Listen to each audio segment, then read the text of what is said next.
Megastar Chiranjeevi గారు తరాలు మారినా, తారీఖులు మారినా, పద్ధతులు మారినా, పలుకుబడులు మారినా ఎన్నటికీ మారనటువంటి స్టార్డమ్ మా మెగాస్టార్ చిరంజీవి గారిది. పద్మ విభూషణ్ మెగాస్టార్ చిరంజీవి గారిని సభను ఉద్దేశించి మాట్లాడవలసిందిగా రిక్వెస్ట్ చేస్తున్నాము.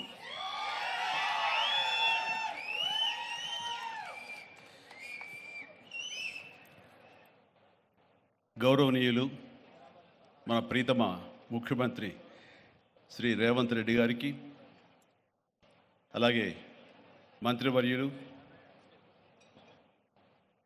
టూరిజం మినిస్టర్ జూపల్లి కృష్ణారావు గారికి, ఇతర శాసనసభ్యులకు, ఎంపీ పార్లమెంట్ సభ్యులకు, మా సీఎం రమేష్ గారికి, ఇతర ఆహ్వానితులకు, నాయకులకు, మీడియా మిత్రులకు, ఇక్కడ విచ్చేసినటువంటి ఆహ్వానితులకు, అలాగే ఇక్కడ పనిచేస్తున్నటువంటి కార్మికులకు, ప్రతి ఒక్కరికి నా హృదయపూర్వక నమస్కారాలు.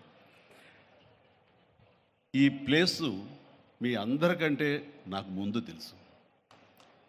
2000 సంవత్సరంలో రామ్దేవ్ ఇది ప్రారంభించినప్పుడు ఇక్కడ కొన్ని మొక్కలు పాంప్లెట్ వేసి మా ఇంటికి తీసుకొచ్చి, మీరు ఇల్లు కడుతున్నారు, ఏదైనా ఉపయోగపడుతుందో చూడండి అంటే వెంటనే ఎంత ముచ్చరేసిందంటే, ఎప్పుడో విదేశాలకు వెళ్ళినప్పుడు ఇలాంటి మొక్కలు, ఇలాంటి కళాకృతులు, ఇలాంటి అద్భుతమైనటువంటి సజీవ శిల్పాలు, జీవం ఉన్నటువంటి ఇలాంటివి చూస్తుంటే ఇలాంటివి మనం తీసుకెళ్ళిపోతే బాగుండే, వాడ షిప్లో తీసుకెళ్తే బాగుండే అని అంత టెంప్ట్ అయ్యేవాడిని. అలాంటిది ఇక్కడ హైదరాబాదులో ఈ శివారుల్లో ఒకటి లభిస్తుందంటే కనుక చాలా ఆనందంగా ఉంటుంది. రామ్దేవ్ ఫస్ట్ ఆఫ్ ఆల్ నేను కూర్చున్న చోట బయట కనపడకుండా నాకు ఏదైనా ఫెన్సింగ్ లాగా ఉండాలి, అలాగే గుబురుగా ఉండకూడదు అంటే అక్కడ చక్కగా కొమ్మల్ని ఒక ఫెన్సింగ్ లాగా అల్లి పైన మాత్రం గ్రీన్ ఉండేలాగా పెద్ద స్క్రీన్ చేశాడు. అది ఇప్పుడు చూస్తుంటే కనుక ఎంత బాగుంటుందంటే బయట నుంచి చూసేవాళ్ళకి నేను జైల్లో ఉన్నట్టు ఉంటుంది, అన్ని కటకటాల్లాగా ఉంటుంది. అది అద్భుతమైన కళాఖండగా నేను ఫీల్ అవుతుంటాను. అట్లాగే చాలా అద్భుతమైన చెట్లు కొన్ని మా ఇంట్లోనే పెట్టుకున్నాను. ఇవి ఎప్పుడో 2002లో 2003లోనో మా ఇంట్లో పెట్టుకున్నాను. అప్పటి నుంచి నాకు అంత ప్యాషన్. ఆ తర్వాత ప్రతి క్షణం ఈయన ఎదుగుదలను చూస్తూ వచ్చాను.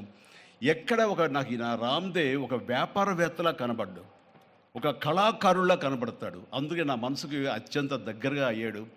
ఆ తర్వాత ఏదైనా వస్తే కనుక చూస్తారా మొక్కలు అంటే, ఇదివరకంటే ఏదో వేలల్లోనో లక్షల్లోనూ చెప్పేవాడు, ఇప్పుడు కోట్లలో ఉందంట కదయ్యా.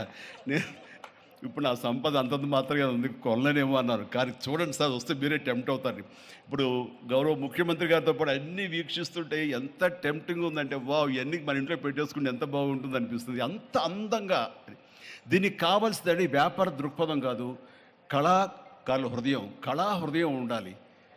నా మటుకు నేను అతని ఒక కళాకారుడుగాను, ఒక ఆర్టిస్ట్గా చూస్తాను. నేను అంత తపన లేకపోతే, అంత ఇష్టం లేకపోతే సుదీర్ఘకాలం 24-25 ఇయర్స్ పాటు దీని మీద ఎక్స్పెరిమెంట్ చేస్తూ, ఎన్నో చోట్ల రీసెర్చ్ చేస్తూ, ఎక్కడెక్కడ ఏమేమి మొక్కలు దొరుకుతాయి, ఎక్కడెక్కడ ఈ శిలాకృతులు దొరుకుతాయి, ఆ శిలలు ఇక్కడ ఎలా తీసుకురావాలి అని దాని మీద అది దుర్భేద్యం అనుకోకుండా ఇది సాధ్యమే, ఇది మన ప్రాంతం వాళ్ళకి, మన హైదరాబాదుకి, మన స్టేట్కి అందం తీసుకొచ్చేది, మన దేశంలోనే గొప్పగా చెప్పినటువంటి గొప్ప పార్క్ అవుతుందని ఆయన మనసులో మెదిలిన ఆలోచన, ఆయన పడ్డ కష్టం, తీసుకున్న శ్రమ ఈ రోజున ఇక్కడ అద్భుతమైన కళాఖండంగా ఇన్ని ఎకరాల్లో చోటు చేసుకుందంటే కనుక నా భూతో నా భవిష్యత్తు.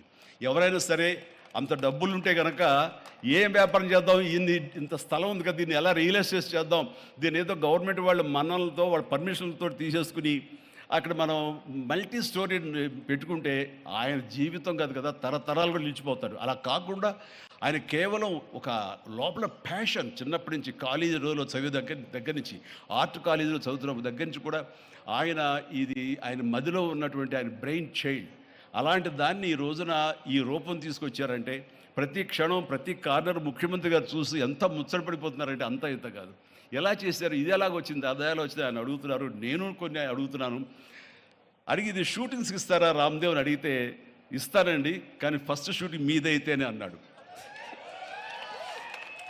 ఇప్పుడు నువ్వు ఆ మాట అన్నావు కదా, ఇప్పుడు కొత్తగా హీరోయిన్ని తీసుకొచ్చి ఆ అమ్మాయితో స్టెప్లు వేయాలంటే ఈ ఎండలో ఎలా ఉంటుందేమో తెలియదు, కానీ ఏదో చలికాలం అయినప్పుడు నెక్స్ట్ చలికాలం అయితే చేస్తానయ్యా అన్నాను.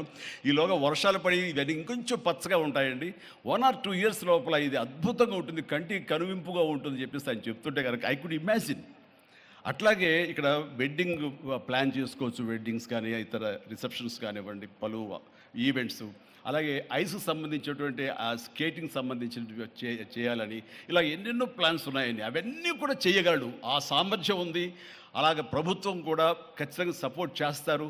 అందుకు సమాయుత్తమై ఉన్నారు ఆయన. అందుకనే ఎంతో బిజీగా ఉన్నారు సీఎం గారు. ఇవాళ చూస్తే కనుక మనుషులు ఇంటి చుట్టూ ఉన్నారు. అవన్నీ పక్కకు పెట్టి, ప్రోగ్రామ్స్ అన్ని పక్కకు పెట్టి, నిన్నటిదాకా ఆయన ఎలక్షన్ క్యాంపెయిన్ ఎక్కడో చేసి వేరే రాష్ట్రాల్లో వచ్చి రామ్దేవ్ మీద ఈ ప్లేస్ మీద ఎంతో ప్రేమ లేకపోతే, ఇలాంటి దాన్ని మనం ఎంకరేజ్ చేయాలి అని ఆయన ఉద్దేశం లేకపోతే ఇంత ఓపికగా ఈ ఎండ్లో ఆయన వచ్చేవారు కాదు. ఫస్ట్ ఆఫ్ ఆల్ ఆయన ఇక్కడికి వచ్చి దీన్ని ఎంకరేజ్ చేస్తున్నందుకు వారికి మనస్ఫూర్తిగా అభినందనలు తెలియజేస్తున్నాను ముఖ్యమంత్రి గారికి.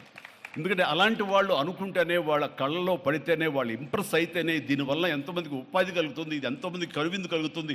మరి ఎంతోమంది ఈ ప్లేస్ని వాళ్ళ ఈవెంట్స్కి ఉపయోగించుకుంటారు. తద్వారా టూరిజం పెరుగుతున్న ఉద్దేశంతో కూడా మన జూపల్లి కృష్ణారావు గారు దీన్ని ఎంకరేజ్ చేయడం కోసం సమాయత్తమై ఉన్నారు. అలా ప్రభుత్వ సహకారాలు దీనికి మెండుగా ఉంటాయని ఆశాభావం వ్యక్తం చేస్తూ, మీరు ఏదైతే కనుక ఊహించారో రామ్దేవ్, అది త్వరలో ఖచ్చితంగా అవుతుంది.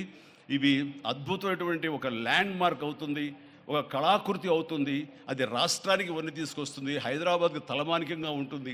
ఒక హైదరాబాద్ ఒక ఇల్లు అనుకుంటే, ఇంట్లో ఒక అద్భుతమైన పెయింటింగ్ పెట్టుకుంటే ఎంత బాగుంటుందో, ఆ పెయింటింగ్ ఈ రోజున ఈ ఎక్స్పీరియన్స్ తోటి నేను చెప్తున్నాను, this will be a beautiful piece of art. అందుకని మరొకసారి వారికి నా హృదయపూర్వక ధన్యవాదాలు, అభినందనలు తెలియజేస్తూ, ఈ అవకాశం వచ్చినందుకు అండ్ సీఎం గారితో నేను ఈరోజు ఈ ప్రోగ్రాంలో పాల్గొన్నందుకు నా సంతోషాన్ని తెలియజేస్తూ, all the very best, God bless.